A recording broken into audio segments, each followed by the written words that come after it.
Concussion, the invisible injury. No one sees the heartache, the frustration, the effort it takes to protect our relationship every day. We are Dean and Lori. Join us on the Concussion Code, and we will help you learn to love again. Welcome back to the Concussion Code. In the beginning, there was challenges that we never even anticipated. Some of them were just so practical. Dean and I have developed a resort property called Firesong, and it's 3.5 hours away from where we live. As we realized that our life was going to be different long term, it didn't take long to realize that Dean's process was going to be very, very slow. Those first days, our children both came home, as he said previously, and it was a miracle that that could happen. Our son shut his business down. Our daughter redirected all of our activities to be here. Both of their families sacrificed immensely to be able to come here and help us. Our son was able to take over my husband's construction work and go on to the job sites and to manage. If I recall right, I think he was doing door frames of some sort. I remember them talking about which way the doors were supposed to open, and Dean was trying desperately to communicate to his son how he could just take care of a particular job site. Our daughter was here and managing literally everything from an administrative point of view and just took over for us. We really weren't capable of doing more. We were in survival mode. Dean was sleeping 20 minutes, standing 20 minutes, laying down 20 minutes, 24 hours a day. And so when we realized that Brettany was here to take care of some of his basic needs, that he was capable of having a shower and managing his personal care, our son was helping take care of things, we realized that I wasn't very needed here, but I was needed out on our property.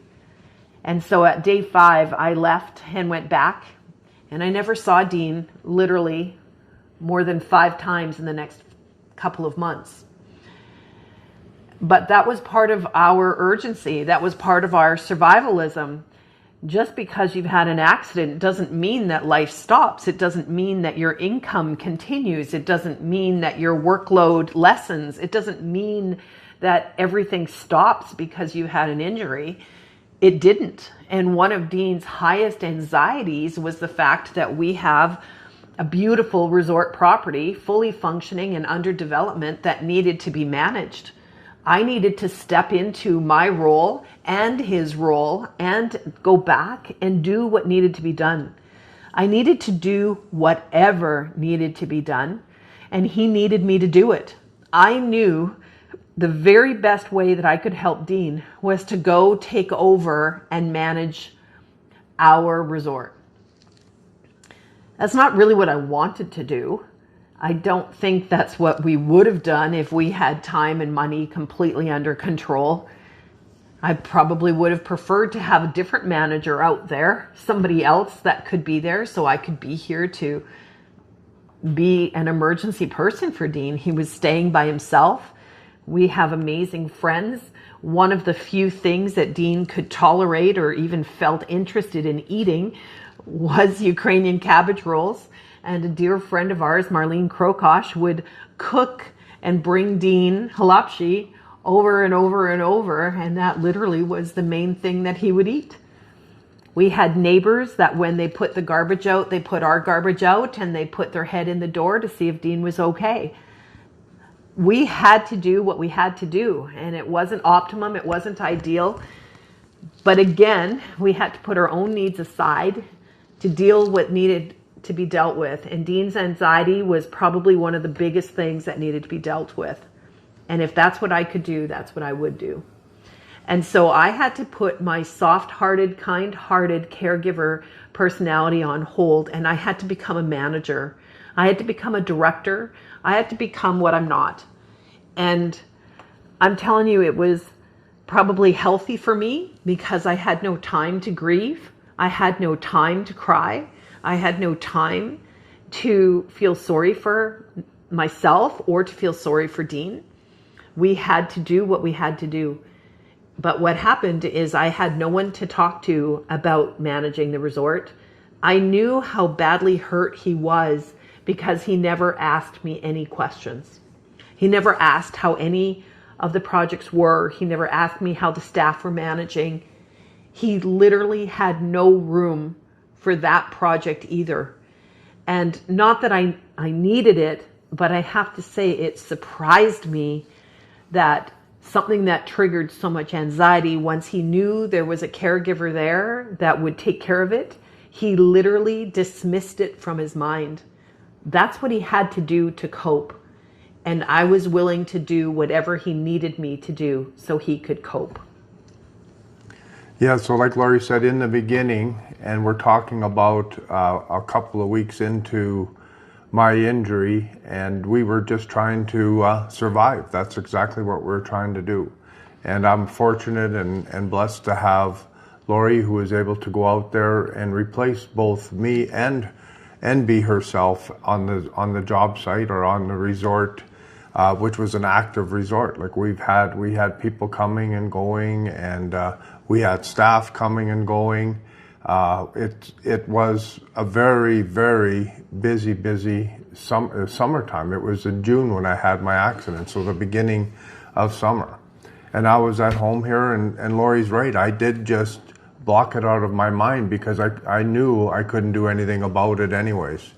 So I better focus on what I could control, and that would be basically at that time just waking up, getting cleaned up for the day, being able to go and do a little things. We have a big island in our kitchen. It's about 10 feet long, 5 feet wide, and that was my exercise route because I just walked around and around it, this way, and I'd turn around and go back the other way, and I didn't walk well. I was limping.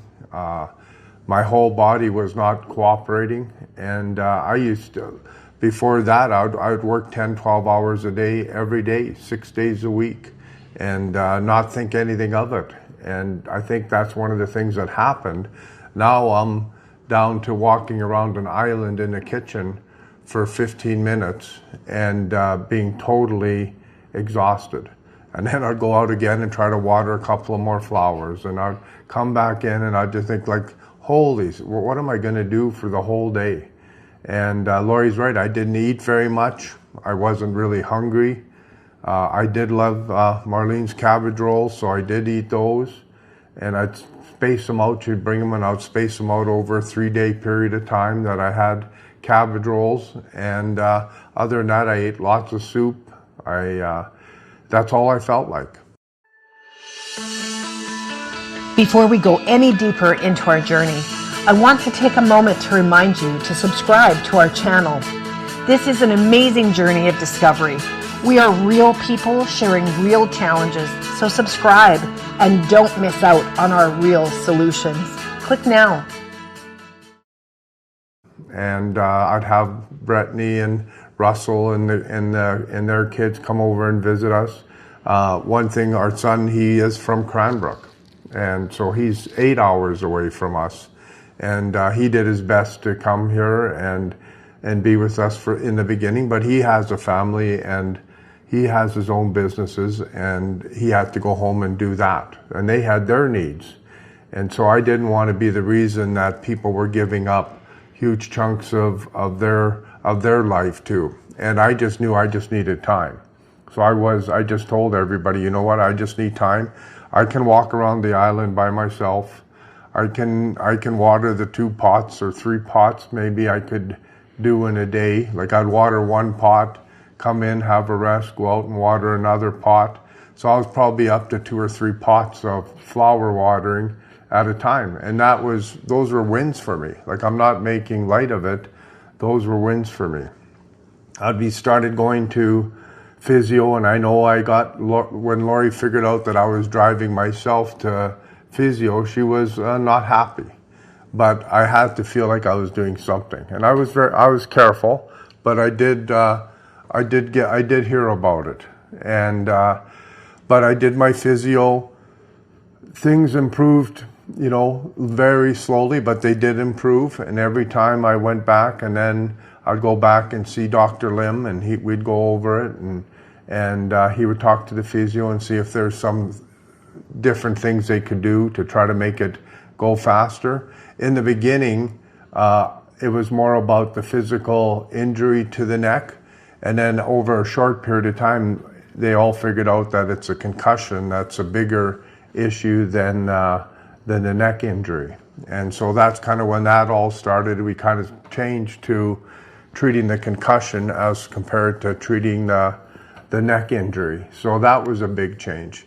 And for me, I kind of settled into a lifestyle that was going to be what it was. And it was very quiet.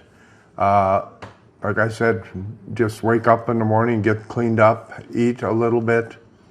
And I settled into that for a number of weeks. And so that's kind of where I was at that time.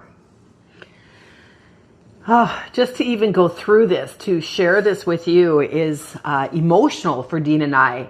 If we don't sound professional in any way, I want you to know that we're actually going through emotion in just bringing this story to you and going back and remembering in such detail so as to try to help you, to try to be real in front of you.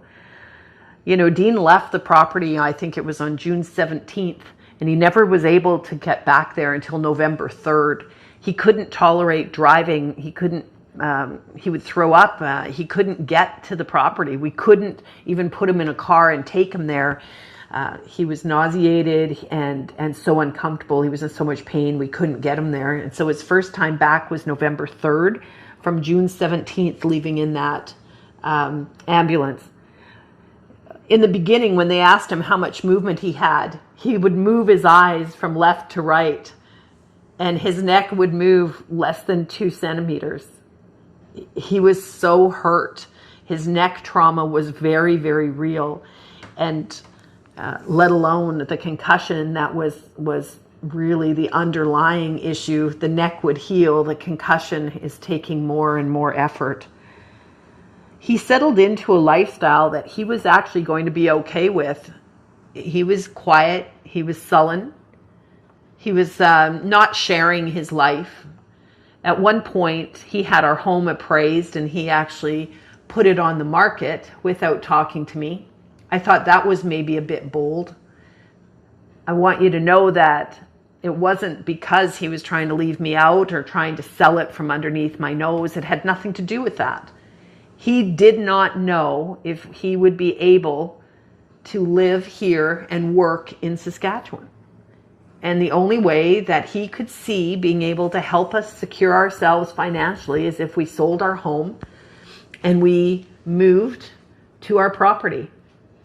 I want you to know that in the midst of watering those flowers, this man was trying to figure out how he was going to finance our family, how he was going to finance our projects, how we were going to pay back our investors, how we were going to honor our debt, because we are people who do not quit.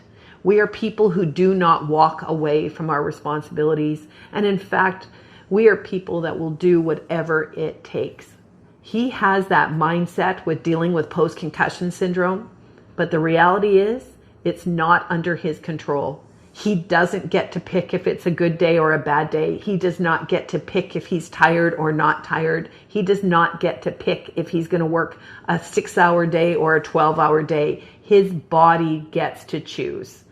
Our life gets to be designed around how his body and his mind is working that day. It is still that way. We want you to know that it becomes more manageable and it becomes more understandable. But we could not find the resources we were looking for on how to know what was coming up next, to have some solutions or ideas on how to handle things. The reason the concussion code has come to be is that the absence of information was absolutely terrifying to us. And so we documented every part of our journey. We're sharing every part of our journey so that you can get through your journey with a little bit more support, some actual strategies and skills, and some opportunities, because everything will be different. And you do need a community to come around you, to care for you, and to allow you to rest and be restored in the draft while your body and mind needs to heal. We're here We're not going anywhere. We are Dean and Lori on the Concussion Code. Till next time.